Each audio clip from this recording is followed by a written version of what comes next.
എന്തുകൊണ്ടാണെന്ന് വെച്ചാൽ ഈ പള്ളിക്ക് കാശ് കൊടുത്തു കഴിഞ്ഞാൽ അതൊരു വലിയ ചൂഷണ സമ്പ്രദായത്തെയാണ് മുന്നോട്ട് കൊണ്ടുപോകുന്നത്. ക്രിസ്തുമതം മാത്രമല്ല അങ്ങനെ ചെയ്തിട്ടുള്ളത്, ഇസ്ലാം മതം അങ്ങനെ തന്നെ ചെയ്തിട്ടുണ്ട്. മുസ്ലിങ്ങൾ ആരാധിക്കുന്ന വലിയ പെരുന്നാളും ചെറിയ പെരുന്നാളും ഒക്കെ അവരുടെ മുമ്പുണ്ടായിരുന്ന ആഘോഷങ്ങൾ തന്നെയാണ്. ആ ദുർബല അവസ്ഥയും പ്രയോജനപ്പെടുത്തിക്കൊണ്ട് മതപ്രചരണം നടത്തിയ അത് തെറ്റാണ് എന്ന് ബോധ്യപ്പെടുത്തുന്ന ഒരു സെക്യുലർ സംസ്കൃതി ഇന്ന് വളർന്നു വന്നിട്ടുണ്ട്. അവരെ നമുക്ക് ബോധ്യപ്പെടുത്തണം.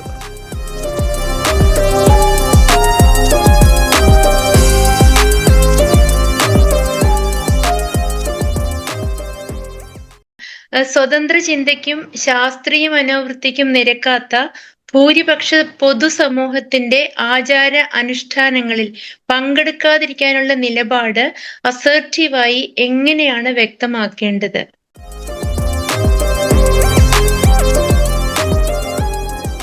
ഭൂരിപക്ഷ സമൂഹത്തിന്റെ വലിയ പിന്തുണയുള്ള ഫെസ്റ്റിവലുകൾ ഫോർ എക്സാമ്പിൾ നടക്കുന്നു. അത്തരം ഒരു ഫെസ്റ്റിവലുകളിൽ നമ്മളെപ്പോലത്തെ ആൾക്കാർ പങ്കെടുക്കേണ്ടതുണ്ടോ? ഒരു യുക്തിവാദി അല്ലെങ്കിൽ നമ്മൾ അബ്സ്റ്റെയിൻ ചെയ്യുമോ? നമ്മൾ കഴിഞ്ഞ ദിവസവും ചർച്ച ചെയ്ത ഒരു സംഗതിയാണിത്. എൻ്റെ അഭിപ്രായത്തിൽ ഇക്കാര്യത്തിൽ നമ്മളൊരു കെയർഫുൾ ആറ്റിറ്റ്യൂഡാണ് വേണ്ടത്. ഈ ഫെസ്റ്റിവലുകൾ എന്ന് പറയുന്ന ബഹുഭൂരിപക്ഷ സംഗതികളും മതവുമായി ബന്ധപ്പെട്ടതല്ല. അങ്ങനെയല്ല അതിൻ്റെ ഒന്നും വളർച്ച. ഞാൻ മുമ്പ് തന്നെ ചൂണ്ടിക്കാണിച്ചിട്ടുണ്ട്. ഈസ്റ്റർ എന്ന് പറയുന്നത് ക്രിസ്തുമതവുമായി ബന്ധപ്പെട്ട ഒരു സംഗതിയായിരുന്നില്ല. ക്രിസ്തുമതം പ്രചാരത്തിൽ വരുന്നതിന് മുമ്പുണ്ടായിരുന്ന ഒരു പോപ്പുലർ ഫെസ്റ്റിവൽ. അത് സ്പ്രിങ്ങിന്റെ ആരംഭത്തിലുള്ള ഒരു പോപ്പുലർ ഫെസ്റ്റിവൽ. അത് പിൽക്കാലത്ത് കത്തോലിക്ക സഭ ഔദ്യോഗികമായി അത് ക്രിസ്തുവിന്റെ പുനർജനിയുടെ ഉത്സവമായിട്ട് സ്വീകരിക്കുകയാണ് ചെയ്യുന്നത്. അത് കോൺസ്റ്റന്റൈൻ ചക്രവർത്തിയുടെ കാലത്താണ് അതുണ്ടാവുന്നത്. അങ്ങനെ ഉണ്ടാകുമ്പോൾ അവരതിന് കാരണമായി പറഞ്ഞത് എന്താണ്? അത് പുനർജനി എന്ന് പറയുന്ന ഒരു സംഭവമാണ് അല്ലെ. ചെടികൾ ദീർഘമായ വിന്റർ, ഉത്തരാർദ്ധഗോളത്തിൽ ദീർഘമായ വിന്റർ കഴിഞ്ഞ് ചെടികളൊക്കെ മുളയ്ക്കുന്നു, മുയലുകളൊക്കെ ഓടി നടക്കുന്നു എന്നൊക്കെ പറയുന്ന ഒരു സമയത്തുള്ള ഒരു പഴയ ഫെസ്റ്റിവൽ. അപ്പൊ അതിന്റെ ഒറിജിൻസ് ഈജിപ്ഷ്യൻ ആണെന്നോ അതല്ല അതിനു മുമ്പുണ്ടായിരുന്ന മെസപ്പൊത്തേമിയൻ സംസ്കൃതിയുമായി ബന്ധപ്പെട്ട ഒറിജിൻസ് ഉണ്ടെന്നൊക്കെ പറയുന്ന പല സംഗതികളും വെളി വന്നിട്ടുണ്ട്. പണ്ട് മുതൽ ഇത് ഉണ്ടായിരുന്നു എന്നുള്ളത് വളരെ വ്യക്തമാണ്. അപ്പൊ അത് ഇന്ന് പോലും ആ സെലിബ്രേഷന്റെ ഭാഗമായിട്ട് ക്രിസ്തു കഥയുമായിട്ട് യാതൊരു ബന്ധവുമില്ലാത്ത പുല്ല് മുളച്ചു വരുന്നതും ബണ്ണി ഓടുന്നതും ഒക്കെ ആയിട്ടുള്ള സിമ്പിൾസ് ആണ് അതിനകത്ത് ഉപയോഗിക്കുന്നത്. അല്ലെങ്കിൽ ഈസ്റ്റർ മുട്ട, അല്ലെ, കോഴികൾ മുട്ടയിടാൻ തുടങ്ങുന്നു. ഈ വിന്ററിൽ അവർ ദീർഘകാലം മുട്ടയിടാതിരുന്നിട്ട് മുട്ടയിടാൻ തുടങ്ങുന്നു എന്നൊക്കെ പറയുന്നതിനെ പ്രകീർത്തിക്കുന്ന തരത്തിലുള്ള ഈസ്റ്റർ മുട്ട, ഈസ്റ്റർ ബണ്ണി, ഇങ്ങനെ അല്ലെങ്കിൽ വളർന്നു വരുന്ന പുൽനാമ്പുകൾ, ഇതൊക്കെയാണ് ഇപ്പോഴും അതിന്റെ പ്രതീകം. അതൊരു മതം, ഒരു പരമ്പരാഗതമായി ഉണ്ടായിരുന്ന ഒരു ഫെസ്റ്റിവലിനെ അവർ ഹൈജാക്ക് ചെയ്യുകയാണ് ചെയ്തത്. 90% ഫെസ്റ്റിവലുകളും ഒരു പോപ്പുലർ റിലീജിയന്റെ മുൻപുണ്ടായിരുന്ന വിശ്വാസങ്ങളെയോ അല്ലെങ്കിൽ പൊതു ഉത്സവങ്ങളെയോ അവർ സ്വാംശീകരിച്ചെടുത്താണ് വളർന്നു വന്നത്. ക്രിസ്ത്യാനികൾ പ്രീ ക്രിസ്ത്യൻ ബിലീഫുകളെയൊക്കെ അവർ പൊതുവായിട്ട് പാഗൻ എന്നാണ് അവർ പറയുന്നത്. അതല്ലെങ്കിൽ ബുദ്ധമതത്തിന് മുമ്പുണ്ടായിരുന്ന വിശ്വാസങ്ങളിൽ നിന്നൊക്കെ വന്നിട്ടുള്ള പോപ്പുലർ ആയിട്ടുള്ള ഒരുപാട് സംഗതികളുണ്ട്.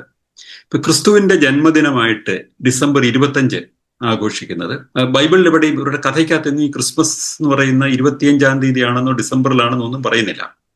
പക്ഷേ ആ സമയത്ത് അന്ന് അവിടെ പ്രാബല്യത്തിലുണ്ടായിരുന്ന പേർഷ്യൻ റിലീജിയൻ, മിത്രമതത്തിന് അതൊരു വലിയ ഉത്സവ സമയമായിരുന്നു. സോൾസ്റ്റേസ് ആയിരുന്നു, വിന്റർ സോൾസ്റ്റേസ് ആയിരുന്നു. കാരണം രാവിന്റെ വലിപ്പം ഇങ്ങനെ കൂടിക്കൂടി വരികയും ഒക്കെ ചെയ്യുന്ന ജൂണിന്റെ മധ്യം കഴിഞ്ഞിട്ട് ഇങ്ങനെ രാവ് കൂടിക്കൂടി വരും, പകൽ കുറഞ്ഞു വരും. ഈ നോർത്തേൺ ഹെമിസ്ഫിയറിൽ ഉണ്ടാകുന്ന ഒരു പ്രതിഭാസമാണ് ഇതില്ലേ. ഇപ്പൊ വടക്കൻ യൂറോപ്പിൽ, ഇപ്പൊ ഞാനിപ്പോ ഫിൻലൻഡിലാണ്, ഇവിടെയൊക്കെ ഡിസംബർ അവസാനമാകുമ്പോഴേക്കും അല്ലെങ്കിൽ ജനുവരി ആദ്യമൊക്കെ രാത്രി വളരെ ദൈർഘ്യമുള്ള ഒരു സംഗതിയാണ്. പിന്നീട് ഇത് ചെറുതായി വരും.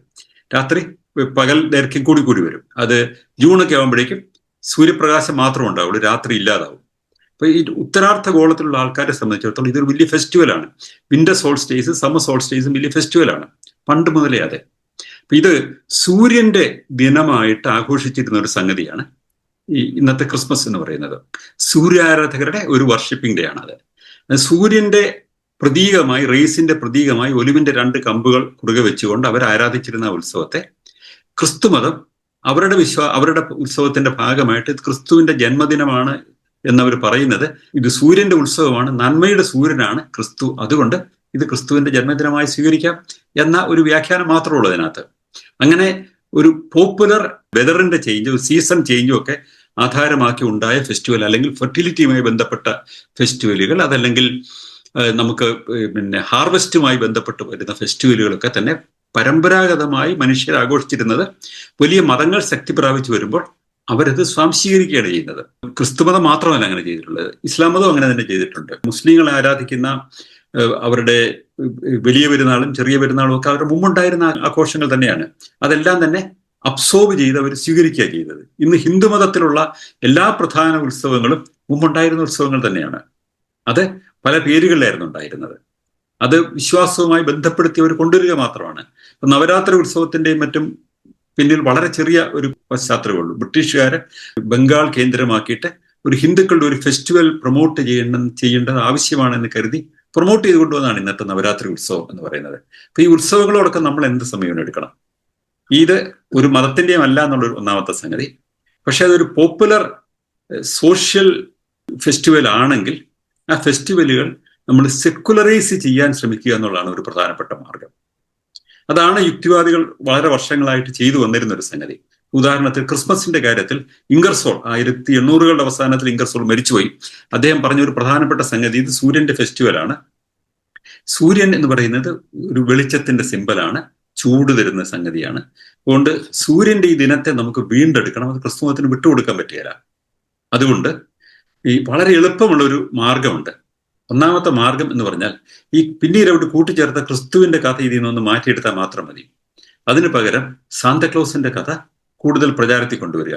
ഇംഗർസോളിന്റെ പ്രസിദ്ധമായ വാചകമാണ് bring in Santa Claus and eject out Jesus എന്നാണ് പുള്ളി പറഞ്ഞത്. ഇന്നായില്ലേ അങ്ങനെ? ഇന്ന് ലോകത്തിലെ ഏതാണ്ട് എല്ലാ ഭാഗങ്ങളും അത് സാന്താക്ലോസിന്റെ ഉത്സവമാണ്. അത് ക്രിസ്തു മതവുമായി ബന്ധപ്പെട്ട ഒരു ഉത്സവമായി പോലും ഇപ്പം സ്കാൻഡിനേവിയൻ രാജ്യങ്ങളിലോ നോർഡിക് രാജ്യങ്ങളിലോ ഒക്കെ പല ആൾക്കാരോടും ചോദിച്ചു കഴിഞ്ഞാൽ അതെന്ത് ഉത്സവമാണ്? അത് യോളു ഇവിടെ ആണെങ്കിൽ യോളു എന്ന് പറയുന്നൊരു ഉത്സവമാണ്. യോളു ആരാണ്? അത് യോളുപുക്കിയുടെ ഫെസ്റ്റിവലാണ്. യോളുപുക്കി ആരാണ്? സാന്താക്ലോസ് ആണ്. കാരണം ഈ സാന്താക്ലോസ് തന്നെ നോർത്തേൺ യൂറോപ്യൻ മിത്തിൽ നിന്ന് പോയ ഒരു സംഗതിയാണ്. അതിനുമുമ്പ് ഈ സാന്താക്ലോസിന്റെ കഥ അത്ര വലിയ പ്രചാരത്തിൽ ഉണ്ടായിരുന്നില്ല. അത് ഞാൻ മുമ്പൊരിക്കൽ പറഞ്ഞിട്ടുണ്ട്. ഈ നോർത്തേൺ രാജ്യങ്ങളിൽ ഒരു നമ്മുടെ മാവേലി വരുന്ന പോലത്തെ ഒരു കഥയാണ്. ഉത്തര ധ്രുവത്തിൽ നിന്ന് ഒരു കറുത്ത കുപ്പായമൊക്കെ ഇട്ടുകൊണ്ട് ഒരു ആള് വരും. അപ്പൊ ആള് വരുമ്പോൾ നല്ല കുട്ടികൾക്കൊക്കെ സമ്മാനം കൊടുക്കും, അല്ലാത്തവർക്കൊക്കെ കരിക്കട്ട കൊടുക്കും എന്ന് പറഞ്ഞൊരു വിശ്വാസമുണ്ട്. ഇപ്പൊ കുട്ടികളോട് അച്ഛനന്മാർ പറയും, സാന്താക്ലോസ് വരുമ്പോൾ നിങ്ങൾക്ക് സമ്മാനം കൊണ്ടുവരും, നന്നായി പഠിക്കൂ, അല്ലെങ്കിൽ നല്ല വൃത്തിയായിട്ട് മര്യാദയായിട്ട് പെരുമാറൂ എന്നൊക്കെ പറയുന്ന ഒരു പഴയ മിത്തായിട്ട് പോകുന്ന ഒരു സംഗതിയാണ്. ഈ സാന്താക്ലോസിന്റെ ഈ മിത്ത് അത് റെയിൻഡിയറിന്റെ കൊമ്പും കറുത്ത തിരിച്ചിട്ട ഒരു കുപ്പായൊക്കെയാണ് പഴയ യോളുപുക്കി എന്ന് പറയുന്ന കഥാപാത്രത്തിനുള്ളത്. പിന്നീട് ഈ സാന്താക്ലോസ് വളരെ പോപ്പുലർ ആകുന്നത് കൊക്കക്കോള കമ്പനി അവരുടെ മാസ്കറ്റായിട്ട് സ്വീകരിക്കുമ്പോഴാണ്. ഇന്നറിയപ്പെടുന്ന സാന്താക്ലോസിന്റെ രൂപം, ഈ ചുവന്ന കുപ്പായൊക്കെ ഉള്ള വേഷം എന്ന് പറയുന്നത് കൊക്കക്കോള കമ്പനി 1900 ആരംഭങ്ങളിൽ 1900s ബിഗിനിങ്ങിൽ ഒരു പരസ്യത്തിന് വേണ്ടി രൂപകൽപ്പന ചെയ്ത സംഗതിയാണ്. പക്ഷെ ആ മിത്ത് എത്ര വേഗം ആൾക്കാർ സ്വീകരിച്ചത് ഇല്ലേ? ഇങ്ങനെയാണ് പല മിത്തുകളും രൂപപ്പെട്ടു വരുന്നത്. അപ്പം ഒരർത്ഥത്തിൽ പറഞ്ഞാൽ ഇങ്ങനെ വരുന്ന ഈ മിത്തുകളെ നമ്മൾ അതിന്റെ റിലീജിയസ് എലമെന്റ്സിനെ മാറ്റി നിർത്തിക്കൊണ്ട് നമുക്ക് ആഘോഷിക്കാൻ പറ്റും. ഒരു വഴി അതാണ്. രണ്ടാമത്തെ വഴി, നമ്മൾ ഈ മതപരമായ സമ്മർദ്ദങ്ങൾക്ക് വഴങ്ങാതെ നമുക്ക് മുന്നോട്ട് പോകാൻ പറ്റും തീർച്ചയായിട്ടും. ഇപ്പൊ അതിൻ്റെ ഒരു റിലീജിയസ് കണ്ടന്റ് എന്നുള്ള നിലയിൽ നമ്മളൊരു ക്രിസ്മസ് നടക്കുന്നു, അതുകൊണ്ട് പള്ളിക്ക് കാശ് കൊടുക്കണം എന്ന് ആരെങ്കിലും വന്ന് പറഞ്ഞാൽ അവരോട് സൗഹൃദപൂർവ്വം പറയാം, പള്ളിക്ക് ഞാൻ കാശ് കൊടുക്കുകയില്ല. എന്തുകൊണ്ടെന്ന് വെച്ചാൽ ഈ പള്ളിക്ക് കാശ് കൊടുത്തു കഴിഞ്ഞാൽ അതൊരു വലിയ ചൂഷണ സമ്പ്രദായത്തെയാണ് മുന്നോട്ട് കൊണ്ടുപോകുന്നത്. ഈ പണം നിങ്ങൾ അവിടെ ധൂർത്തടിക്കുകയാണ് ചെയ്യുന്നത്, നിങ്ങൾ അവിടെ ഉത്സവം നടത്തുകയാണ് ചെയ്യുന്നത്, അതല്ലെങ്കിൽ നിങ്ങൾ നിങ്ങളുടെ കപ്പേളകൾ കെട്ടിപ്പൊക്കുകയാണ് ചെയ്യുന്നത്. മറിച്ച് നിങ്ങൾ എന്തെങ്കിലും ഒരു മനുഷ്യന് പ്രയോജനമുള്ള എന്തെങ്കിലും ഒരു കാര്യം ചെയ്യുകയാണെങ്കിൽ അതിന് എനിക്ക് സംഭാവന നൽകാൻ മടിയില്ല. ഇത് രണ്ടും രണ്ട് സംഗതിയാണ് എന്ന് വേർതിരിച്ച് പറയാൻ പറ്റണം. ഇനി അങ്ങനെ ചെയ്യുമ്പോൾ തന്നെയുള്ള രണ്ടാമത്തെ സംഗതിയുണ്ട്. ഈ മനുഷ്യന് പ്രയോജനമുള്ള സംഗതികൾ, ഉദാഹരണത്തിന് ഒരാൾ ഒരു സ്കൂൾ നടത്തുന്നു, കോളേജ് നടത്തുന്നു, ആശുപത്രി നടത്തുന്നു, വയോജന കേന്ദ്രം നടത്തുന്നു എന്നൊക്കെ പറയുന്നത് മനുഷ്യന് പ്രയോജനമുള്ള സംഗതി തന്നെയാണ്.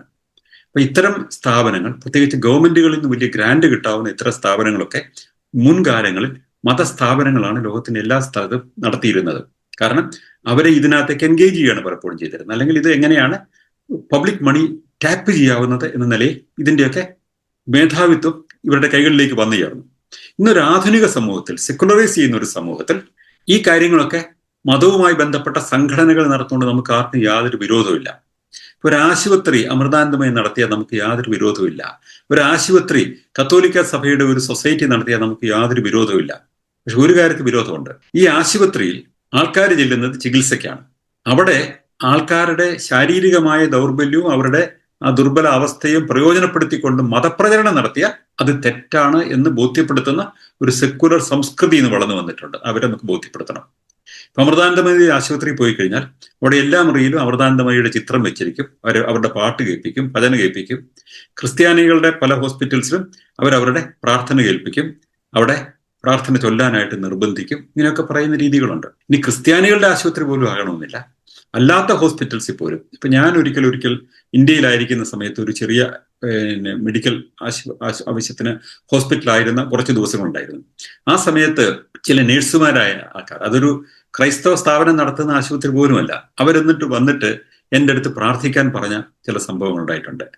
അപ്പൊ ഞാൻ ആരാണെന്ന് അവർക്ക് മനസ്സിലായില്ല. ഒന്നാമത്തെ സംഗതി മനസ്സിലായി കഴിഞ്ഞപ്പോൾ ഞാൻ അവരോട് പറഞ്ഞു, ഇത് ഞാൻ റിപ്പോർട്ട് ചെയ്താൽ എന്നോട് മരുന്ന് കഴിക്കേണ്ട, പ്രാർത്ഥിച്ചാൽ മതി എന്ന് പറഞ്ഞ ഒരു പെന്തക്കോസ്തുകാരിയായ നേഴ്സ് പോലും എൻ്റെ ഓർമ്മയിലുണ്ട്. ഞാൻ അവരോട് അന്ന് പറഞ്ഞത്, ഞാനിത് റിപ്പോർട്ട് ചെയ്യുന്നില്ല, പക്ഷെ ഇനി ഇത് ആവർത്തിച്ചു കഴിഞ്ഞാൽ I will make it public. അത് നിങ്ങളുടെ ജോലി പോലും പോകും, നിങ്ങൾ ചെയ്യാൻ പാടില്ല, നിങ്ങളുടെ ഈ സ്ഥാപനത്തിലെ ജോലി ദുരുപയോഗപ്പെടുത്താൻ പാടില്ല എന്ന് പറയുന്നു. സ്ഥാപനങ്ങൾ തന്നെ ദുരുപയോഗപ്പെടുത്തുന്ന കേസുകൾ ഒത്തിരിയുണ്ട്. ഇപ്പൊ secularisation of all public services എന്ന് പറയുന്നത് വളരെ പ്രധാനപ്പെട്ടതാണ്. നമ്മൾ ഏതെങ്കിലും ഒരു മതസ്ഥാപനം നടത്തുന്ന ഒരു ആശുപത്രിക്കോ സ്കൂളിനോ സംഭാവന കൊടുക്കുമ്പോൾ നമ്മൾ ഇൻസിസ്റ്റ് ചെയ്യണം, നിങ്ങളുടെ സർവീസസ് നിങ്ങൾ ബിയോണ്ട് യുവർ റിലീജിയൻ ആണോ കൊടുക്കുന്നത്? എല്ലാവർക്കും കൊടുക്കുന്നുണ്ടെങ്കിൽ നിങ്ങളുടെ മതപ്രചരണം നടത്തുന്നുണ്ടോ? അവിടെ സ്കൂളുകളിൽ നിങ്ങൾ മതവിദ്യാഭ്യാസം നടത്താൻ ശ്രമിക്കുന്നുണ്ടോ? ആശുപത്രി വഴി നിങ്ങൾ മതപ്രചരണം നടത്താൻ ശ്രമിക്കുന്നുണ്ടോ? വയോജന കേന്ദ്രത്തിലെ ദുർബലരായ മനുഷ്യരെ നിങ്ങൾ അവരുടെ ആ അവസ്ഥ ചൂഷണം ചെയ്തുകൊണ്ട് മതത്തിലേക്ക് കൊണ്ടുവരാൻ ശ്രമിക്കുന്നുണ്ടോ? ആ ചോദ്യത്തിന് അവർ ഉത്തരം പറയാൻ ബാധ്യസ്ഥരാണ്. ഓർക്കുക, എല്ലാ സെക്കുലർ സ്ഥാപനങ്ങളും, അത് ആശുപത്രിയാണെങ്കിലും സ്കൂളാണെങ്കിലും അത് വയോജന കേന്ദ്രമാണെങ്കിലും പബ്ലിക് സർവീസിനുള്ള എല്ലാ സ്ഥാപനങ്ങളും റിലീജിയസ്ലി ന്യൂട്രൽ ആയിരിക്കണം, പൊളിറ്റിക്കലി ന്യൂട്രൽ ആയിരിക്കണം. ആർക്കും നടത്താം. അങ്ങനെ അല്ലാത്ത സ്ഥാപനങ്ങൾക്ക് ലൈസൻസ് പോലും കൊടുക്കാൻ പാടില്ല എന്ന അഭിപ്രായമാണ് ഇക്കാര്യത്തിൽ പൊതുവെ ആധുനിക സമൂഹങ്ങളൊക്കെ പുലർത്തിയിട്ടുള്ളത്. അതുകൊണ്ടാണ് ഫ്രാൻസിലും മറ്റും സ്കൂളുകൾ നടത്താൻ കത്തോലിക്ക സഭയുടെ സൊസൈറ്റികൾക്ക് അനുമതിയുണ്ട്. പക്ഷെ ആ സ്കൂളിൽ ഒരു ക്ലാസ് മുറിയിൽ പോലും ഒരു കന്യാമറിയത്തിന്റെ പടവോ ക്രിസ്തുവിന്റെ കുരിശോ ഒന്നും വെക്കാൻ പാടില്ല. വിദ്യാർത്ഥികൾ വരുമ്പോൾ ഏത് മതത്തിൽപ്പെട്ട ആൾക്കും അവിടെ പഠിക്കാം, പക്ഷെ അവർ മതചിഹ്നങ്ങൾ അണിഞ്ഞുകൊണ്ട് വരാൻ പാടില്ല. സ്കൂളിൽ വിടുമ്പോൾ അവർക്ക് വേറെ എവിടെയും പോകാം.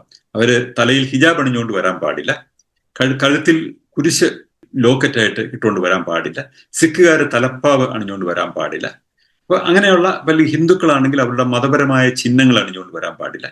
എല്ലാവരും, സ്കൂൾ കുട്ടികളെല്ലാം റിലീജിയസ്ലി ന്യൂട്രൽ ആയിരിക്കണം, സ്കൂളുകളിൽ പൊളിറ്റിക്കലി ഒരു ന്യൂട്രൽ ആയിരിക്കണം. ഇതൊരു ആധുനിക സമൂഹത്തിന്റെ പ്രധാനപ്പെട്ട മൂല്യമാണ്. അത് ഇന്ത്യയെ പോലെയുള്ള ഒരു ട്രാൻസ്ഫോമിംഗ് സൊസൈറ്റിയിൽ ഇത്തരം മൂല്യങ്ങൾ ഇന്നും കടന്നു ചെന്നിട്ടില്ലാത്ത സമൂഹങ്ങളിൽ ഇത് ഇൻസിസ്റ്റ് ചെയ്യാൻ ഒരു സംഭാവന ചോദിച്ചുകൊണ്ട് വരുമ്പോൾ നമുക്കൊരു അവസരം കിട്ടും. നിങ്ങൾ അവരോട് ചോദിക്കണം, ഫ്രണ്ട്ലി ആയിട്ട് ചോദിക്കണം, അവരെ ശത്രുക്കളാക്കേണ്ട കാര്യമില്ല.